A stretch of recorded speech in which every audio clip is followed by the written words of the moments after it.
What's up everyone, and welcome to another Hate Watchers Breakdown and Review. Today we're reviewing episode 7 of Andor entitled Announcement. Let's get right into the breakdown. Spoilers ahead.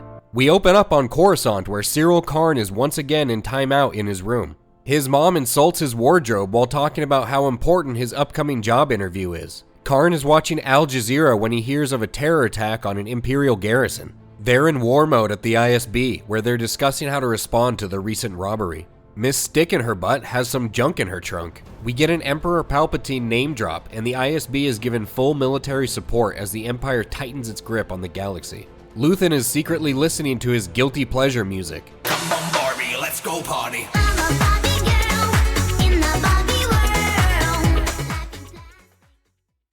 Mon Mothma comes to visit, and she's concerned he's gone too far with this heist, and we kind of zone out on the conversation when we see a brief glimpse of a Jedi Temple Guard helmet. Luthen says she knew where this was going, and this action and the Empire's expected overreaction are necessary, making him an accelerationist. Karn is interviewing in a depressing office. He stands up for himself for once, before getting punked by a mouse droid. This attendant just can't get Miss Stick-in-Her-Butt's gender right. Yes, sir.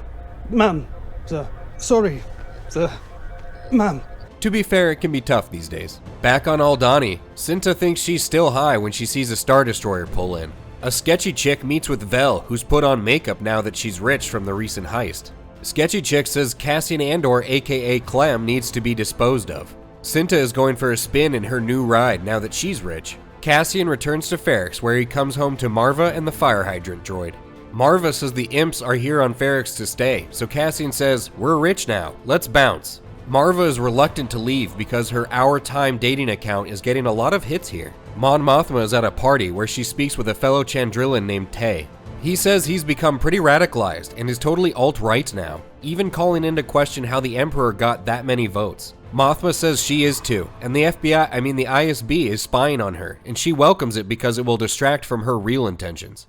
I don't understand the logic in that, but sure, whatever. She says her husband is registered as an independent and isn't to be trusted. Andor shows up at Bix's place, and Bix says people on Ferrix blame Cassian for what happened and that he should leave. Cassian asks about her new boyfriend. I need to know about the other guy. He then asks about Luthen and says he shouldn't come looking for him. We cut to a flashback where someone named Clem is telling Andor this isn't their fight. There are Republic sympathizers protesting in the flashback, and nothing happens until the clone troopers see a black guy and turn to fire. Back to reality, the stormtroopers are looking for druggies like Clem. We learn that the real Clem was hung.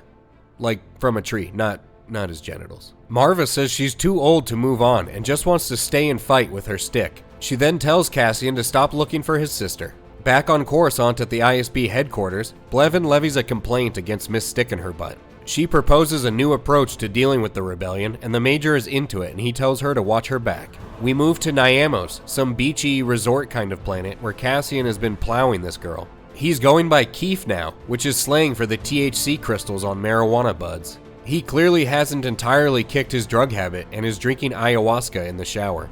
He's hallucinating on the beach and seeing all these weird creatures, and this trooper can tell he's on something and questions him. These cops aren't allowed to use chokeholds anymore, so a droid comes over and begins choking Andor. He gets dragged into court where he tries the brilliant I'm just a tourist defense. It's not very effective, and Andor, aka Clem, aka Keef, gets sentenced to 6 years for his drug use. Karn is seen doing some soulless office work, and the episode comes to an end. We've reached that point in the video where we have to decide if this episode was a great watch or a hate watch. Well, this wasn't the best of episodes, but I'm still giving it a great watch designation as it managed to show important story developments that have larger ramifications for the Star Wars universe. Andor's run-in with the authorities at the end of the episode did feel weird, however, juxtaposed against the lighthearted, upbeat feeling they were trying to portray with this resort planet. The general feeling during these scenes and the acting during the sentencing felt way too nonchalant for someone getting 6 years in jail. What could have been some pretty sinister, dark scenes showing what the galaxy is turning into with the Empire cracking down were pretty much ruined by out-of-place EDM music in the background. Outside of that, the rest of the episode was solid. We started to really see the seeds of rebellion being formally planted, which is what we're watching this show for, as well as seeing the Empire's tightening grip. It's cool to think that Luthen may ultimately be responsible for the worsening conditions under the Empire. It instantly cements his role in the larger Star Wars story. And I'm actually interested to see where Karn's story is heading and what his role is going to be. He's so far removed from the rest of the plot now that it's tough to see a way back for him. But my guess is now that he's got a job in fuel purity, one of the next rebel targets will have something to do with fuel and he'll get roped in by that activity. Thank you for making it this far into the video. Comment below, did this episode put Luthen's name into the Star Wars history books? How do you think Cyril Karn will be pulled back into the story? Please remember to hit that thumbs up as it helps our videos reach more fans out there, and hit the red subscribe button for weekly episode reviews of Andor as well as other current shows and movies. Thank you again, and we'll catch you on the next one.